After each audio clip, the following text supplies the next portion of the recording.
அனைவருக்கும் வணக்கம். எங்க வீட்டுக்கு பின்புறம் பார்த்தீங்கன்னா, பறவைகளுக்காக கொஞ்சம் உணவு நாங்க வச்சிட்டுருப்போம். அதேபோல உங்க எல்லாருக்கும் தெரியும், வீட்டுக்கு பின்புறம் வந்து கொஞ்சம் மான்லாம் அப்பப்ப வந்துட்டு போவாங்க. பறவைகளுக்காக வச்சிருக்க உணவெல்லாம் அவங்க சாப்பிட்டுட்டு போவாங்க அப்படின்னு சொல்லிட்டு நான் நெறைய வீடியோ போட்டுருக்கேன். அது மட்டும் இல்ல, நம்ம வெயில் காலத்துல பார்த்தீங்கன்னா, வச்சு வளர்க்குற செடிகள் எல்லாம் இவங்க வந்து நல்லா சாப்பிட்டுட்டு போவாங்க.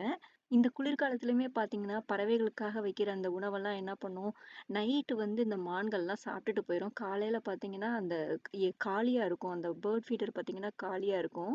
எப்ப வந்து சாப்பிட்டு போறாங்க என்னன்றதே தெரியல. அவ்வளோ சத்தமே இல்லாம வந்து சாப்பிட்டுட்டு போயிடுவாங்க. கீழயும் பார்த்தீங்கன்னா, கொஞ்சம் கூட சிந்தி இருக்கவே இருக்காது. அவ்வளோ சுத்தமா சாப்பிட்டுட்டு போயிருப்பாங்க எல்லாரும். இன்னைக்கு தாங்க ஒரு வாய்ப்பு கிடைச்சது. இன்னைக்கு பார்த்தீங்கன்னா, ஒரு 10:30 போல வந்துட்டு வெளியில எட்டி பார்த்தா, இந்த 3 பேரும் வந்துட்டு இங்க பேர்ட் ஃபீடர்ல இருக்கிற உணவ பார்த்தீங்கன்னா, கொஞ்சம் கொஞ்சமா சாப்பிட்டுட்டு இருந்தாங்க.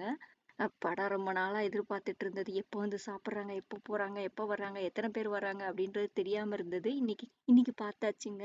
ஆனா கொஞ்சம் கூட சத்தம் இல்லாம இருந்த அமைதியான நேரத்துல பார்த்தீங்கன்னா, 3 பேரும் 3 பக்கம் திரும்பி நின்றுருக்காங்க பாவம். ரொம்ப பெருசா ஏதோ யோசனையில இருக்காங்கன்னு நெனைக்கிறேன். இல்ல யாரையோ தேடிட்டு இருக்காங்களா? என்னன்னு தெரியல. உங்களுக்கு இந்த வீடியோ பிடிச்சிருக்கும் அப்படின்னு நான் நெனைக்கிறேன். பிடிச்சிருந்தா ஒரு லைக் கொடுங்க. அனைவருக்கும் நன்றி. வணக்கம்.